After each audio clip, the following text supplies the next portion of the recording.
Hi guys, good morning. कैसे हैं आप लोग? आपको याद होगा कि पिछले क्लास में हम लोगों ने कंजंक्शन का पार्ट 1 एंड पार्ट 2 पढ़ा था। पार्ट 1 में हमने पढ़ा था एज वेल एज वगैरह के बारे में, एक्सेप्ट एंड नॉट। फिर हम लोग पार्ट 2 में आए। पार्ट 2 में भी हम लोगों ने बहुत कुछ पढ़ा। अब बारी है पार्ट 3 की। Part 3, part 1, part 2 and this is the third part that is most important. So ध्यान से पढ़े। पार्ट 3 सबसे इम्पॉर्टेंट टॉपिक है, और क्योंकि पार्ट 1 और पार्ट 2 इम्पॉर्टेंट तो था ही, साथ में पार्ट 3 भी उतना ही इम्पॉर्टेंट है। सो अब हम लोग पार्ट 3 पे फोकस करते हैं, ज़्यादा टाइम ना वेस्ट करते हुए। चलिए, यहाँ पर हमने कुछ लिख रखा है, जैसे either or, neither nor, not only but also, both and, seldom if ever, seldom or never, the same as, the same that, such as, such that। अब सवाल है कि इसको कैसे करेंगे, और ऐसे लिख के दिए। इसको लिखने के पीछे यही वजह है कि टाइम थोड़ा कम लगे, ठीक है। सो वापस से आते हैं। आइदर और, आप जानते हैं कि कई सारे एग्जाम्स होते हैं जिसमें एसएससी हो, बैंकिंग हो, या फिर कोई भी कॉम्पिटिटिव एग्जाम जिसमें इंग्लिश पूछा जाता है, वहाँ पे कंजंक्शन का बहुत सारा पार्ट है। उसमें ये पार्ट का भी बहुत बड़ा योगदान है, क्योंकि इससे भी अक्सर बहुत सारे सवाल पूछे जाते हैं। चलिए, आइदर हमेशा याद रखिए, आइदर और में इन 4 पार्ट में हमेशा से वैल्यू सेकंड वाले पार्ट का होता है। किसका होता है? सेकंड वाले पार्ट का। मतलब आइदर का नहीं, और का। ये फर्स्ट पार्ट है तो ये सेकंड पार्ट है, हमेशा सेकंड पार्ट का वैल्यू। मतलब एग्जाम्पल के तौर पर समझो,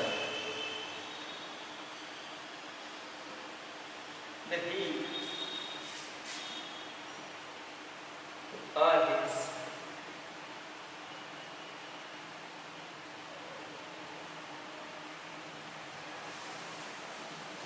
daughters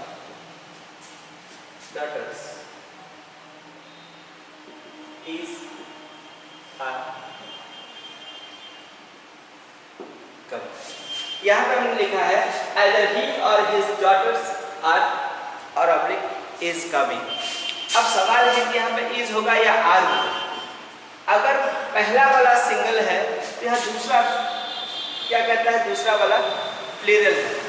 जैसा हमने बताया कि ईदर और, neither nor, not only but also, और बोथ एंड हमेशा सेकंड वाले पार्ट को फॉलो करता है। सो यहाँ पर सेकंड वाला अगर सिंगुलर है तो वर्ब सिंगुलर होगा, सेकंड वाला पार्ट अगर प्लूरल है तो प्लूरल होगा। सेकेंड वाला पार्ट अगर सिंगुलर है तो वर्ब सिंगुलर होगा, सेकेंड वाला पार्ट अगर प्लूरल है तो वर्ब प्लूरल होगा। यहाँ पर देखते हैं डॉटर, यहाँ पे डॉटर्स है विच इज प्लूरल। प्लूरल होने के कारण यहाँ आर होगा। R is the right answer, याद रखें। अब एक सवाल ये भी आता है कि कुछ स्टूडेंट अक्सर ऐसा में सवाल में फंस जाते हैं। जैसे लिखा either he nor his friend। ये पार्ट ए और ये पार्ट बी। अब कुछ भी हो वो बाद में देखेंगे। तो सवाल है कि स्टूडेंट्स का अक्सर कंफ्यूजन रहता है कि सर पार्ट 1 में एरर है या पार्ट 2 में एरर है, तो पार्ट ए आंसर होगा या पार्ट बी आंसर होगा। क्यों? अगर हम पार्ट ए को आंसर देते हैं और ये लिखते हैं, इधर को नेदर में बदल दे, नेदर ही नॉर हिज फ्रेंड। अगर हम ऐसे लिखते हैं तो भी ये सही है, ठीक है। अगर हम ऐसे लिखते हैं नाइदर ही नॉर हिज फ्रेंड, तो भी ये सेंटेंस सही है। और अगर हम इसको ऐसे लिखते हैं आइदर ही और his friend। अब सवाल है कि सेंटेंस यही है, इसको 2 टाइप से लिखा जा सकता है। क्या? नाइदर नॉर करके या आइदर और करके। तो आंसर क्या होगा? हमेशा याद रखिएगा, फर्स्ट वाले के अकॉर्डिंग सेकंड वाले का वैल्यू होता है।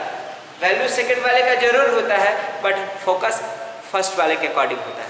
फर्स्ट वाले के अकॉर्डिंग होने का मतलब ये है कि अगर आइदर होगा तो सामने नॉर नहीं होगा, और होगा, यहाँ नॉर तभी होगा जब यहाँ पर नाइदर होगा। मतलब इस समय में ऐसी सिचुएशन में आंसर हमेशा से आपका सेकेंड वाला पार्ट होगा, ये वाला पार्ट को चेंज करके और लिखेंगे, ठीक है। एकदम सेम केस आपका नाइदर में भी जाएगा, आइदर नाइदर का सेम केस है। हमने आपको बताया कि नॉट ओनली बट ऑल्सो पे।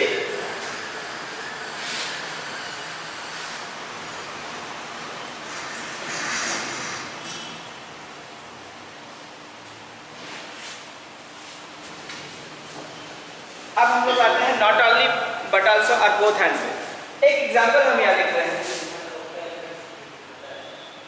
Both Ram as well as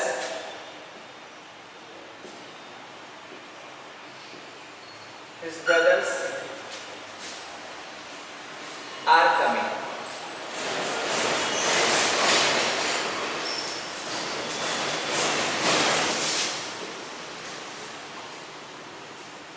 part A, part B, part C. आपको याद होगा हम लोग एज वेल एज पढ़े थे।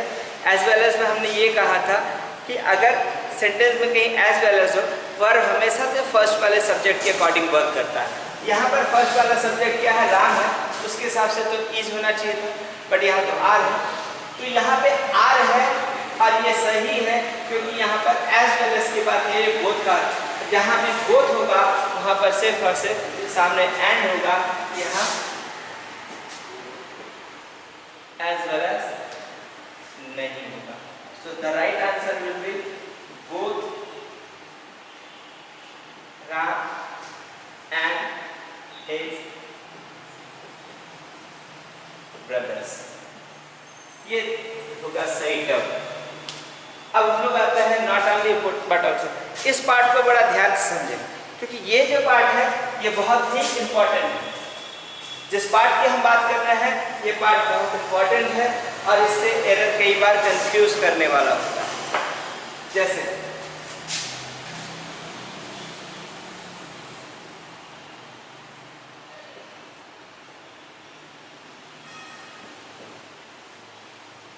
he stopped not only teaching but also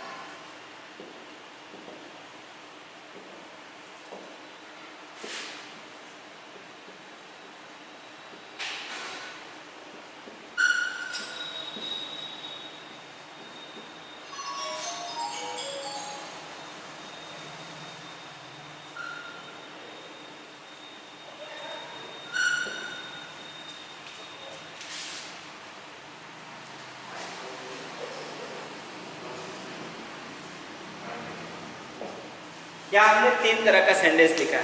sentence number 1, he stopped not only teaching but also singing। दूसरा लिखा he not only stopped teaching but also singing। तीसरा लिखा है not only he stopped teaching but also singing। यहाँ देखिए एक ही sentence में सिर्फ नॉट ओनली का प्लेसमेंट अलग होने के कारण ये दोनों सेंटेंस रॉन्ग हो गया। सही सेंटेंस ऐसा होगा, ये याद रखिएगा हमेशा, स्टॉप्ड जो टर्म है, जो वर्ब है या फिर जो सब्जेक्ट है, इसको नॉट ओनली से पहले क्यों रख रहे हैं, तो नॉट ओनली से पहले सिर्फ वही टर्म रखेंगे जो कॉमन होगा। कॉमन का मतलब जो दोनों पार्ट के लिए होगा। पहले सेंटेंस का मीनिंग होता है कि stop not only teaching but also singing, तो उसने ना केवल पढ़ाना छोड़ दिया बट ऑल्सो गाना भी छोड़ दिया। मतलब पढ़ाना भी छोड़ा और गाना भी छोड़ा, छोड़ने का टर्म दोनों जगह था, इसलिए स्टॉप कॉमन, छोड़ वही रहा था इसलिए यहाँ दोनों कॉमन। यहाँ पर वो चीज़ नहीं है। He not only stop teaching but also singing. अगर ये सेंटेंस ऐसा रहता तो यहाँ पर हम इसको स्टॉप को पहले लाते, लेकिन अगर इसी सेंटेंस को कुछ ऐसे लिख देता,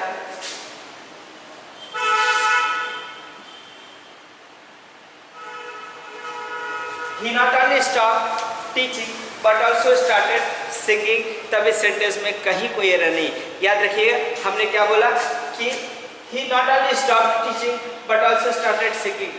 यहाँ पे सिर्फ कॉमन वो लड़का है, इसलिए यहाँ पे ही कॉमन हुआ, ही बाहर आया नॉट ओनली से, और कुछ भी बाहर नहीं आया। He not only stop teaching but also started singing. उसने ना केवल पढ़ाना छोड़ दिया बल्कि गाना भी शुरू कर दिया।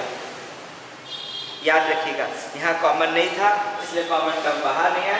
ये कॉमन टर्म पे अगर आप फोकस कर लिए सही से तो आपका कोई भी प्रॉब्लम नहीं होगा। बाकी अगर डाउट होता है यू कैन कॉन्टैक्ट मी। आप नंबर पे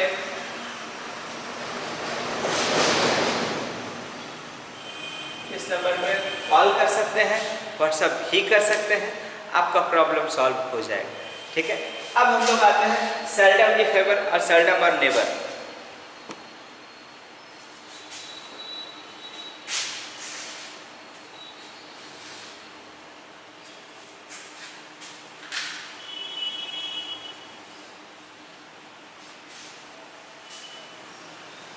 जैसा कि यहाँ पे टर्म लिखा हुआ है सेल्डम और नेवर और सेल्डम इफ एवर, ये ही टर्म याद रखना बहुत जरूरी है। सेल्डम और नेवर, दूसरा है सेल्डम इफ एवर। आपके एग्जाम में जो सेंटेंस मिलेगा, ठीक है, उस पर आप फोकस करिएगा। तो आप ये ध्यान में दीजिएगा सेल्डम के साथ हमेशा नेवर होगा और सेल्डम के साथ हमेशा से। अभी हम लोग पढ़े, अब आपको बता रहे सेल्डम इफ एवर। ठीक है, सेल्डम और नेवर और सेल्डम इफ एवर, बस इतना ही टर्म है। एग्जाम में कभी बहुत बड़ा सेंटेंस भी हो उससे कोई फर्क नहीं पड़ता है। फर्क सिर्फ इतना पड़ता है कि what you understand and how you solve the question. Because seldom है तो नेवर है तो यहाँ और होना चाहिए, सेल्डम के साथ अगर एवर है तो इफ होना चाहिए, सेल्डम के साथ नेवर है तो और होना चाहिए। आपके एग्जाम में क्या करेगा, सेंटेंस कुछ ऐसा दे देगा, सेल्डम और ever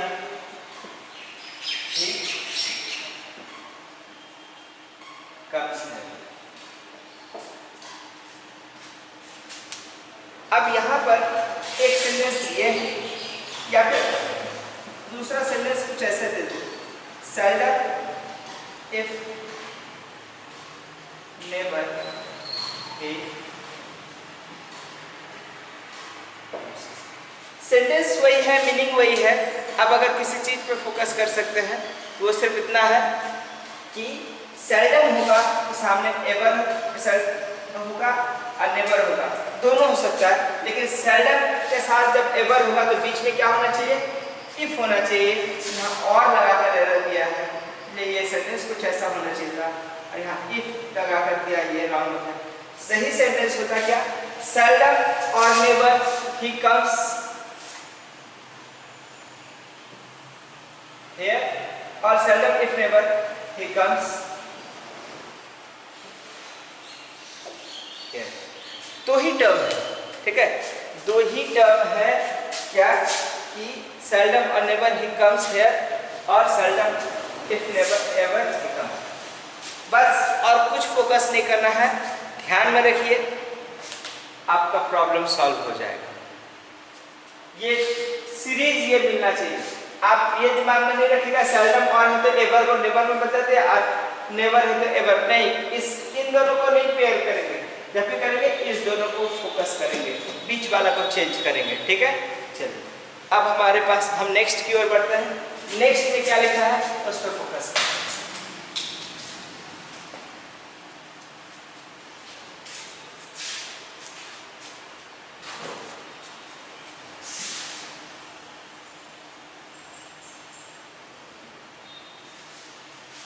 the same as, the same that. The same word जो है वो क्या है, ठीक वैसा ही। द सेम का मतलब क्या हुआ? ठीक वैसा ही। This is the same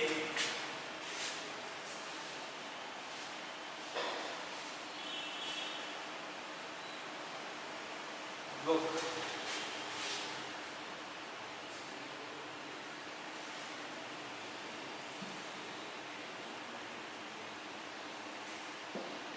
which है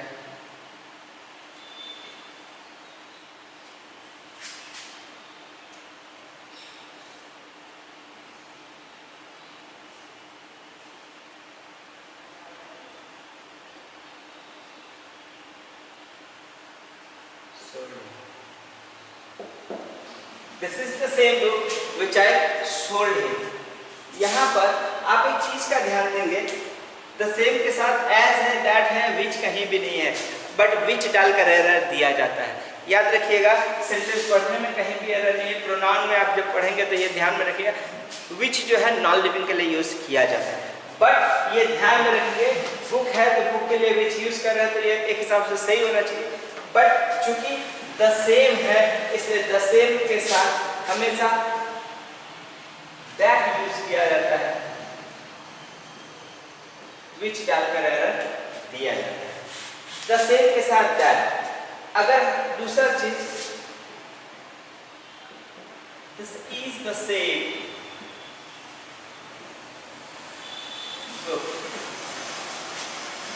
एज माइन। अब यहां देखते हैं तीसरा सेंटेंस, दूसरा sentence, this is the same book as mine. ये तो ठीक वैसा ही किताब है जैसा कि मेरा है। This is the same book as mine, ये ठीक वैसा ही बुक है जैसा कि मेरा है। देखिए हमने यहाँ लिखा है द सेम के साथ एज जब होगा पॉजिटिवनेस होगा, पॉजिटिवनेस, ठीक। और द सेम के साथ जब दैट होगा तो वहाँ कोई पॉजिटिवनेस नहीं होगा। पॉजिटिवनेस का मतलब, पॉजिटिवनेस का मतलब होता है जहाँ पे अपनापन हो, एक लगाव हो, एक रिलेशन बन रहा हो। This is the same book as mine, यहाँ पर बुक का सीधा रिश्ता मुझसे है, ये ठीक वैसा ही किताब है जैसा कि मेरा है। तो बुक का रिलेशन सीधा मुझसे है, इसलिए द सेम के साथ हर हाल में यहाँ एज होगा। दैट लगा हो, विच लगा हो, then also it is wrong, ठीक है। द सेम के साथ विच लगा कर एरर देगा। कभी भी विच देख लीजिए, आंख बंद करके एरर मार के आ जाइए, क्योंकि वही एरर है। कुछ सोचना नहीं है, मीनिंग कितना बड़ा सेंटेंस है नहीं वो कोई फर्क नहीं पड़ता। द सेम है तो सामने या तो दैट होगा या फिर एज होगा। दैट है तो देखना है कि पॉसेसिवनेस है, यानी अगर पॉसेसिवनेस है तो वहाँ दैट काट कर एज कीजिए, पॉसेसिवनेस नहीं है तो सेंटेंस करेक्ट है। अब कहीं कोई एरर नहीं होगा। एग्जाम में मल्टीपल टाइप से आपको परेशान नहीं करेंगे, एकदम उनका फोकस ही होता है। द सेम है तो यहाँ एज या दैट का ही फोकस करेंगे और कहीं नहीं, ठीक है। अब हम लोग आते हैं सच। सच कैसा होगा? सच के साथ एज और सच के साथ दैट। सच हमेशा दो ही चीज को फॉलो करता है, सच एज और सच।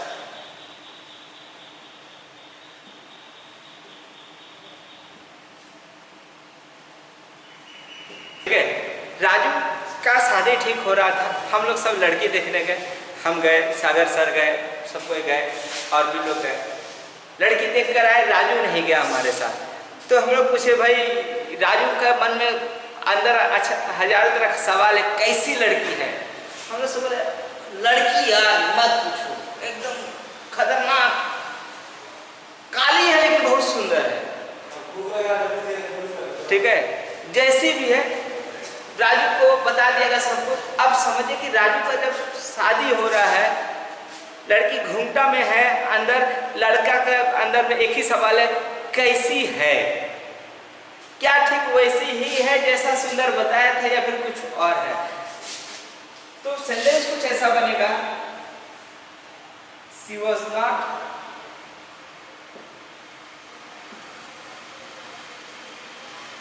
सच अ beautiful as I had imagined. ये तो उतनी सुंदर नहीं जितना हमने सोचा था, ये तो उससे भी ज़्यादा सुंदर है कि नहीं? राजू ने जब देखा लड़की को तो उसके दिमाग में ये आई, ये तो उतनी ही सुंदर नहीं जितना हमने सोचा था, ये तो उससे भी ज़्यादा सुंदर है। तो यहाँ पर देखिए कि इस सेंटेंस पे अगर फोकस करें तो she was not such a beautiful as I had imagine, ये उतनी भी सुंदर नहीं जितना हमने सोचा था, मतलब सुंदर तो है। ठीक वैसे ही एक सवाल है, she was not such a फूल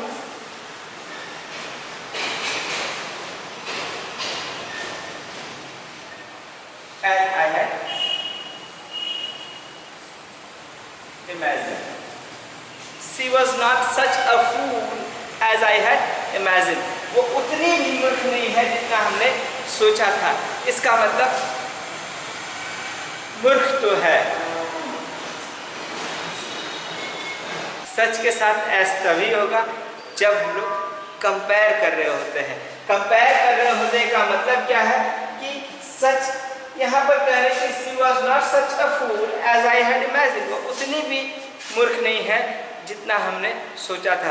मतलब हमें बताया गया था कि वो लड़की मूर्ख है, लेकिन कितनी मूर्ख है ये देखने पे ही पता चला, नहीं उतनी भी मूर्ख नहीं है जितना हमने सोचा था, या उससे ज़्यादा भी हो सकती है या फिर उससे कम भी हो सकती है। मतलब अगर कंपेयर कर रहे हैं तो सच के साथ एज होगा, अगर कंपेयर नहीं कर रहे हैं तो सच के साथ दैट होगा। जैसे सच वाज है,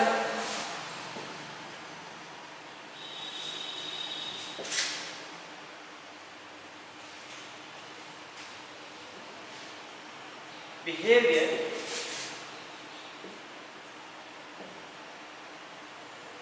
everybody right